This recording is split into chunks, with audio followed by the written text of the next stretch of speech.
Hello बच्चों, दोस्तों कल हमने आपसे वादा किया था कि हम दूसरे पार्ट में बची हुई जो संख्याएं हैं उनके बारे में हम आपको नंबर सिस्टम का टॉपिक पूरा कराते हुए कराएंगे और कुछ बातें हमने और भी बताई थी। तो आज हम उसी चीज़ को लेकर फिर से हाजिर हैं। तो आइए, आप सभी का स्वागत है और जुड़ जाइए हमारे साथ, पूरी तन्मयता से देखिए इस पूरे टॉपिक को। और कल जो बेसिक पार्ट था वो लगभग सभी बच्चों को आता होगा। आज हम जो कराने जा रहे हैं वो आप लोगों में से कुछ एक बंदों को ही शायद आता हो। जिन छात्रों को ये नहीं आता है और जिनको आता है उनको भी मैं सलाह देता हूं कि एक बार इस टॉपिक को पूरा ज़रूर देखिएगा। बहुत ही बेहतरीन और बहुत ही आसान तरीके से कराया हुआ टॉपिक है और आपके बहुत काम आने वाला है। बीच में मैं एक अपील रख रहा हूं, मेरी सभी बच्चों से ये बिल्कुल बहुत ही सिंपल सी एडवाइस है कि आप लोग इस जो महामारी का पीरियड चल रहा है इसमें पूरी सावधानी से अपने घर रहें और वीडियोस को देखते हुए आप तैयारी करते रहें, अपनी तैयारी ना छोड़ें। हमारे गवर्नमेंट स्कूल्स के बच्चों के लिए मैं ख़ास तौर पर ये एडवाइस जारी कर रहा हूँ कि मेरी उनको विशेष प्रकार से सलाह है कि वो अपनी तैयारी अच्छी तरह से करते रहें, क्योंकि गवर्नमेंट स्कूल्स के बच्चों को बहुत ही अच्छे तरीके से आगे जाके फाइट करनी होती है, तब जाकर उन्हें कहीं जीवन में मुकाम एक सफलता का हासिल होता है। तो आइए अब हम शुरू करते हैं अपना topic number system part second. परिमेय संख्याएं कल हमने आपको करा दी थी। परिमेय संख्याओं में क्या था, हमने कहा था कि P अपॉन Q के रूप की संख्याएं जहां P और Q पूर्णांक थे और जहां पर Q नॉट इक्वल टू 0 था। तो दोस्तों यहां तक हमने कर लिया था। अब हम 9वें जो नंबर पर जो संख्याएं लेकर आ रहे हैं वो अपरिमेय संख्याएं हैं और मैं आपसे वादा करता हूं कि अपरिमेय संख्याओं को आपने अभी तक इतने अच्छे ढंग से डिफाइन होते हुए नहीं देखा होगा। जी देखिए, अब हम अपरिमेय संख्याओं को डिफाइन करते हैं। मैंने कल आपसे कहा था कि कई जगह आपको ये देखने को मिलेगा कि परिमेय संख्याएं जो नहीं होती हैं वो अपरिमेय संख्याएं होती हैं। नहीं, कुछ लोग कह देते हैं कि जो वर्गमूल वाली संख्याएं हैं वो अपरिमेय होती हैं, लेकिन what is the real definition of irrational number, तो उसकी जो रियलिटी में जो डेफिनेशन है उसके बारे में आज हम विचार करेंगे। तो थोड़ा सा 2 मिनट मुझे आप इसमें दीजिएगा, पूरी जो ध्यान आप इधर दीजिएगा, पूरे ध्यान से आपको सुनना होगा। मैं किसी संख्या के दशमलव प्रसार की बात करूंगा। दशमलव प्रसार अर्थात डेसिमल एक्सपेंशन। डेसिमल एक्सपेंशन, जो डेसिमल एक्सपेंशन होती है वो कई तरीके की होती है। आप भी चौंक गए होंगे कि डेसिमल एक्सपेंशन कई तरीके की, ये क्या बात है जी? जी हाँ, डेसिमल एक्सपेंशन जो होती है वो कई तरह की होती है। कैसे? एक तो होती है शांत और एक होती है अशांत।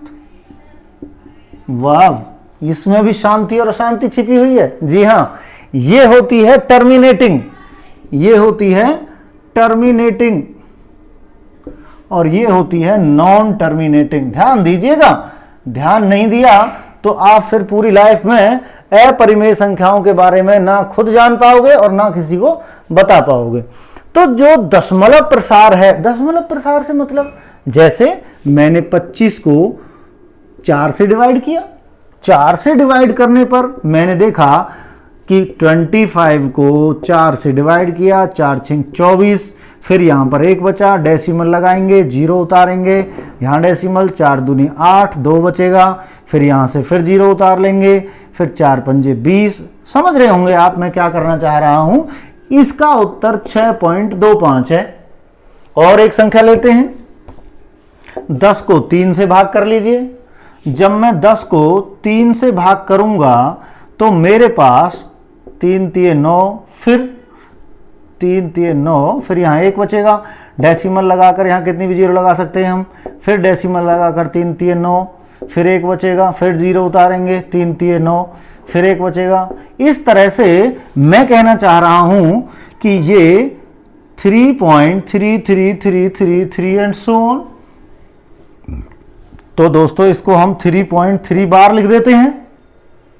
और जब मैं किसी संख्या को किसी दूसरी संख्या से भाग करूं और या फिर मैं किसी का वर्गमूल ज्ञात करूं और वो पूर्ण वर्ग संख्या ना हो, तो मान लीजिए 1.0112982301080209020008000 ना तो कोई, यहां पर मैं ऐसी संख्याएं भी ले सकता था जहां पर एक सिंगल डिजिट रिपीट ना होकर ग्रुप ऑफ डिजिट रिपीट हो सकता था। एग्जाम्पल के लिए जैसे 8.732732 होता तो मैं इसको ऐसे लिख देता। तो यहां पर एक ग्रुप बार बार रिपीट हो रहा था, यहां पर एक डिजिट बार बार रिपीट हो रहा था, और यहां पर कुछ भी रिपीट होने के लिए की बात ही नहीं चल रही थी कि यहां खत्म हो गया था, और यहां पर कुछ भी रिपीट नहीं हो रहा है। तो जो अशांत हैं वो ये हैं, और ये थी शांत। अब मैं आपको शांत और अशांत की बात क्लियर कर रहा हूं। जिनका डेसिमल एक्सपेंशन अशांत है वो इस तरह की हैं, जिनका डेसिमल एक्सपेंशन शांत है वो उनका डिवाइड करते करते कहीं ना कहीं 0 आ जाता है रिमाइंडर। तो बच्चों ये जो संख्याएं हैं जिनका भी डेसिमल एक्सपेंशन, डेसिमल एक्सपेंशन अगर 2 तरह का है तो शांत वाली तो हमने अभी देखी थी। अशांत जो डेसिमल एक्सपेंशन था वो भी 2 तरह का था। एक तो था, बोलिए, अभी मैंने कराया है, जैसे 10 को 3 से भाग दिया। एक तो थी आवृत्ति, आवृत्ति का मतलब था रिपीटिंग, और एक थी अनावृत्ति अर्थात नॉन रिपीटिंग या नॉन रैकरिंग। इनको रैकरिंग या नॉन रैकरिंग भी कह सकते हैं। तो यहां पर मैंने देखा कि जैसे 10 को 3 से भाग दे रहा था तो 3.333 करके ये हो गया, या और बहुत सारी संख्याएं होगी, लेकिन यहां पर मैं एक संख्या ले रहा था कि मान लीजिए 0.100020003860 एंड सो ऑन, चलती चली जाएगी। तो दोस्तों ये वाली संख्याएं जिनका डेसिमल एक्सपेंशन अशांत भी हो और अनावृत्ति भी हो, इसका मतलब नॉन टर्मिनेटिंग और नॉन रैकरिंग दोनों क्वालिटीज होनी चाहिए। तो ये वाली ये जो चैनल बन रहा है ये आपकी अपरिमेय संख्याएं हैं। जी हां, इसकी डेफिनेशन हो जाएगी जिनका दशमलव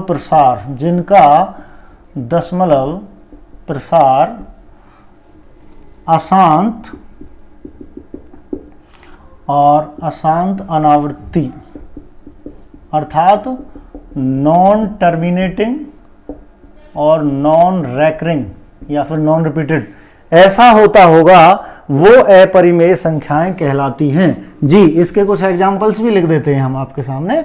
जैसे वर्गमूल 2, वर्गमूल निकालिए 2 का और देखिए इसका वर्गमूल का जो डेसिमल एक्सपेंशन है वो कभी खत्म नहीं होता, और वहां पर डिजिट्स का या ग्रुप या डिजिट्स रिपीट नहीं होते एक जैसे प्रारूप में।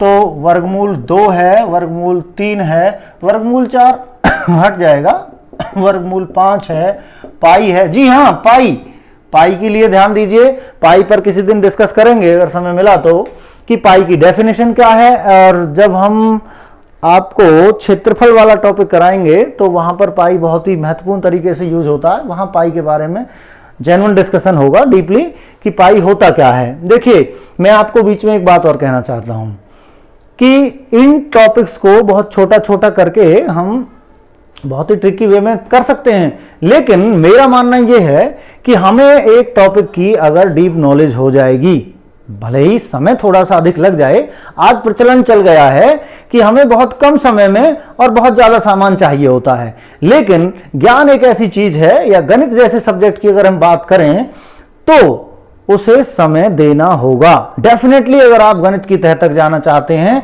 और ऐसा गणित पढ़ना चाहते हैं कि अपने ही काम ना आए, दूसरों के भी काम आए, आप जब जी चाहें किसी क्वेश्चन को कर सकें, किसी को बता सकें, तो आपको थोड़ा सा टाइम अधिक देना पड़ेगा। जी हाँ, आज की वीडियो ज़्यादा लंबी नहीं करेंगे, इस बात को हम यहां संपूर्ण करते हुए आगे चलना चाहते हैं। किसी को और मोर एक्सप्लेनेशन चाहिए तो वो मुझे कमेंट बॉक्स में कमेंट लिख सकता है। नॉन टर्मिनेटिंग नॉन रेक्टिंग हो गई है। उसके बाद अगर मैं बात करूं वास्तविक संख्याओं की, वास्तविक संख्याओं से मतलब होता है रियल नंबर्स। दोस्तों वो संख्या हैं जो वास्तविक संख्या पर, जो वास्तविक संख्या रेखा पर दर्शाई जा सकती हैं, दर्शाई जा सकती हैं, जो संख्या रेखा पर दर्शाई जा सकती हैं, which can be represented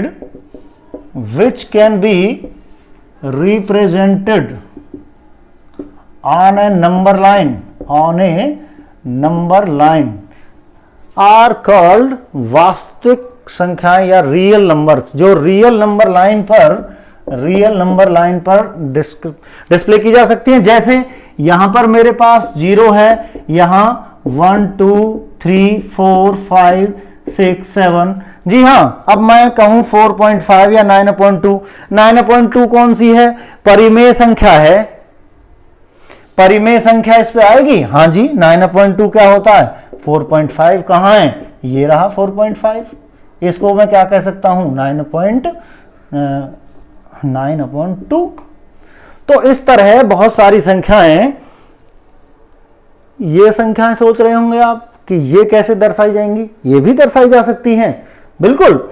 जो ये सारी संख्या जो अब तक हमने आपको पढ़ाई थी, सम, विषम, भाज्य, अभाज्य, प्राइम नंबर्स, जैसे हमने कल कराए थे आपको, वो सारी संख्याएं मिलकर वास्तविक संख्याएं बनाती हैं। सारी संख्याएं वास्तविक संख्याएं होती हैं।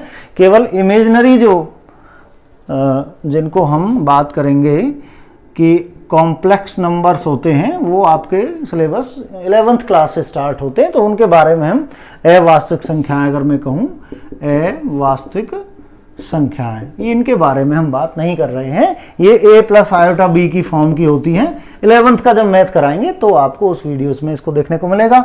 तो यहां पर संख्याओं की बात खत्म करते हुए अब हम आपसे पूछते हैं कि कल जैसे हमने प्रॉमिस आपसे किया था